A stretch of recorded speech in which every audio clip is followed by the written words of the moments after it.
Bloodborne is about to be playable on PC, but not from Sony.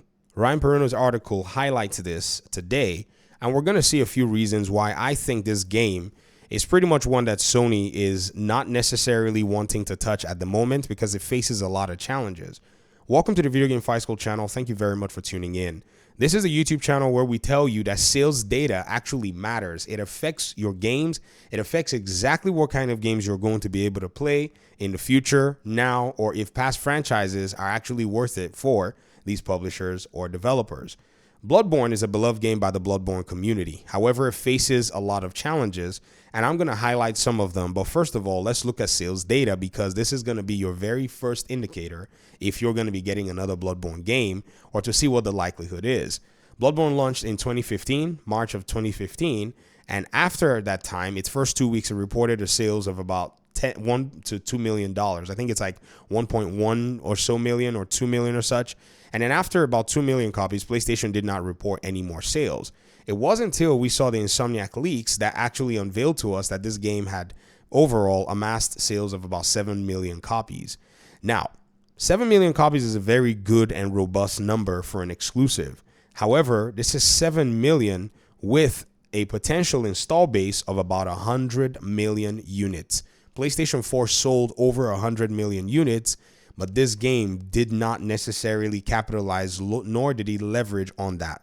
I think Sony's opportunity to relaunch this game with a remake or a remaster, such as The Last of Us, had already passed its window. So a game like The Last of Us was more likely to get a sequel than Bloodborne. A game like God of War was more likely to get a sequel than Bloodborne, because in that generation, their numbers were, materially higher. I mean, I'm talking 2 to almost 3-fold in some cases. And Marvel Spider-Man 2 was always bound to get a sequel.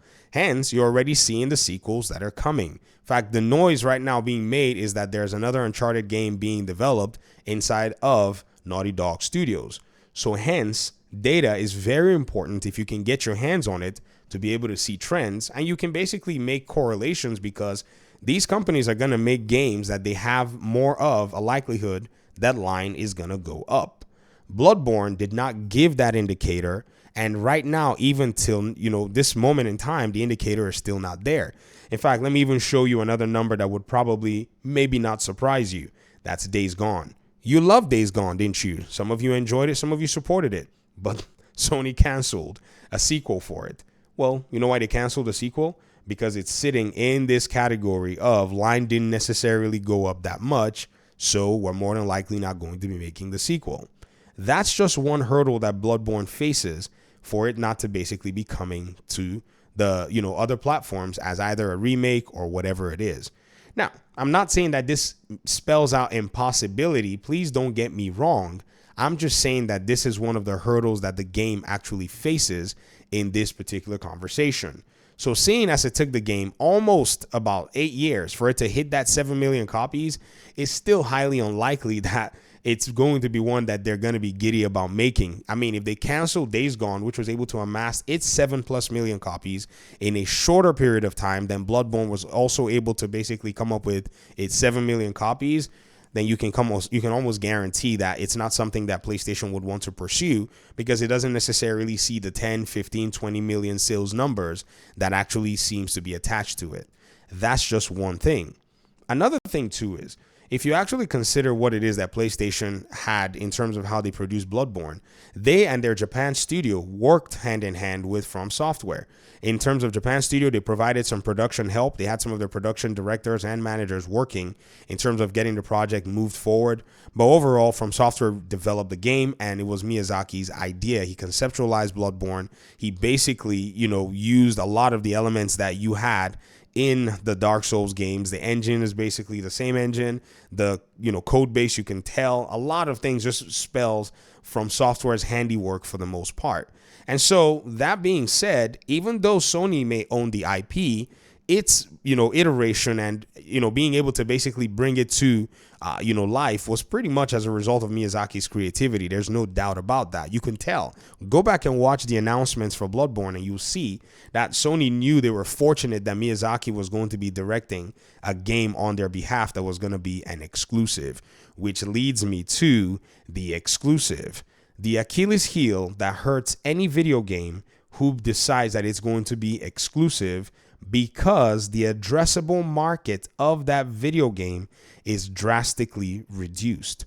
As much as we may talk about games like Mario that sell 50 million copies and all of the above on the Switch, I can tell you that if the Switch was not the barrier, Mario would probably sell way more copies than 50 million units. However, Nintendo chooses that 50 million units is super profitable for them. They're willing to go with it, and that's perfectly fine. There's nothing wrong with that. But exclusivity usually does keep a game in a stagnant position, and Bloodborne is highly stagnant. It never leveraged the Xbox One. It never leveraged PC. It never leveraged any other platforms that were available, nor did it even leverage the new generation of PS5 and Xbox Ones or Xbox Series X's. So there's no remake. There's no way for the game to be able to propagate through the hardware pieces. And so its stagnation on just the PlayStation 4 being able to be played on backward compatibility with a PS5 has also caused this particular issue. So there is no hype. There's nothing for Bloodborne in terms of being able to actually be a game that Sony is going to be willing to put their hands in, because Sony largely has not really valued small titles. It's just something that they never really did. And here's the biggest challenge that I found at the time these conversations were going on. It was the fact that a lot of people from the PlayStation side were laughing at Xbox for having a lot of small titles. They'd say things like, Game Pass is filled with a lot of these indie games, man. What kinds of games are on here? That's exactly the kind of game that you want to fill up your library. You want big games that cost more money and time to make, and you want small games that are able to fill in the gap. That's pretty much the formula that can actually help a publisher have a robust library. However, PlayStation seems to have somewhat thumbed his nose to these kinds of games. And so when games like, say, South of Midnight, depending on what it is that you think about these games, or the tiny little games that are coming out on the Xbox pipeline are showing up in droves, people will sit there and be pointing fingers at them and saying they're not God of War. But keep in mind, you're going to be waiting 6 to 7 to 8 years for another God of War, while Xbox or other publishers like Focus Interactive will fill up their libraries with small titles that continue to earn them and net them money. So ideally, why you don't have a Bloodborne game is simply because PlayStation's own strategy subverts having a game like Bloodborne. Seeing that the sales are low, seeing that the game is basically one that they're not necessarily seemingly too interested in so far, and all of the different things that they've done, prioritizing games that they know sell more copies, it just doesn't seem like they want to actually get the Bloodborne game out there. Now, could there be a renewed interest for them to want to get the game out? It's a possibility, but here's also another hurdle. Bloodborne is a niche game. As much as people may make a big sound or big noise about a game like Bloodborne, Bloodborne is not for the casual. That's just the fact. Elden Ring did signal to From Software that they can actually fashion one of their titles to a casual audience and still be able to keep their core ideas and their core tenets. But most of their other games like Dark Souls, and even that one sold well too, don't get me wrong, and say other games like Sekiro are games that still provide the core aspects of From Software's design, and those do not appeal to a casual audience. And we know that if there's one company that likes the casual, it is definitely PlayStation and any other publisher. Xbox also likes casual players too, and as Bloodborne doesn't seem to be a casual game, it's just going to be one of those things where, does it fit into Sony's and PlayStation's business strategy at the moment? And so far, so good, it doesn't seem like it. PlayStation has been investing a lot of money in trying to make these AAA hits, spending over $300 million to make another Spider-Man sequel because it saw the numbers from the first Spider-Man game. Many people are surprised. How could they spend $300 million on a sequel? Well, the first game is the top-selling game. So as number went up, investment number went up to try to make and keep up with that particular game. However, Bloodborne has been left behind when in reality, they could have basically found a way to make it. And the final thing is PlayStation's own aggressive money hatting and blocking of games from Xbox. Yes, as much as you may not think that this is a direct impact on a game like Bloodborne, it actually is. If we calculate how much money PlayStation has invested in trying to keep Final Fantasy, just that game alone, off of Xbox, I think that would have partially funded a sequel to Bloodborne that would have probably been able to come to, say, even PC, the PS5, and, all of the other platforms that PlayStation chooses to put its games, and even be able to bundle the first game with a port into it. There's no doubt about that. A port cost them somewhere around, like, what was it, not from the documents that we saw, somewhere around $20-30 million for them to make a port, which is quite expensive. But I can almost say that they've probably paid that and maybe a little bit more to Square Enix to basically keep Final Fantasy away from the Xbox platform.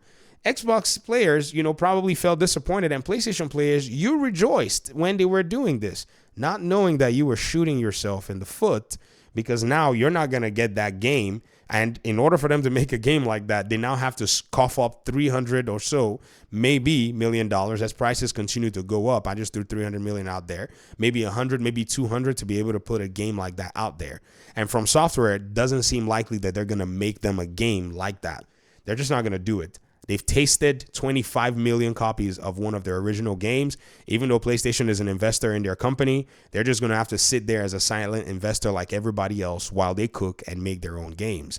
So Bloodborne is a complicated situation. We may still see a Bloodborne game, but it will require a lot of rebranding. It will require a lot of really cool stuff. And it will require for PlayStation to be able to just go ahead and say, you know what, we need to make this as a starting investment to appeal to our audiences that like these niche games. And they not only have to do one of these niche games, they now have to build a library of these tiny games that will give players a taste for the future and what's to come. PlayStation has like a 15-20 year plan in front of them. Their new live service push has set them back significantly. You guys, I'm talking significantly. And they thought it was healthy for their ecosystem, but it really wasn't.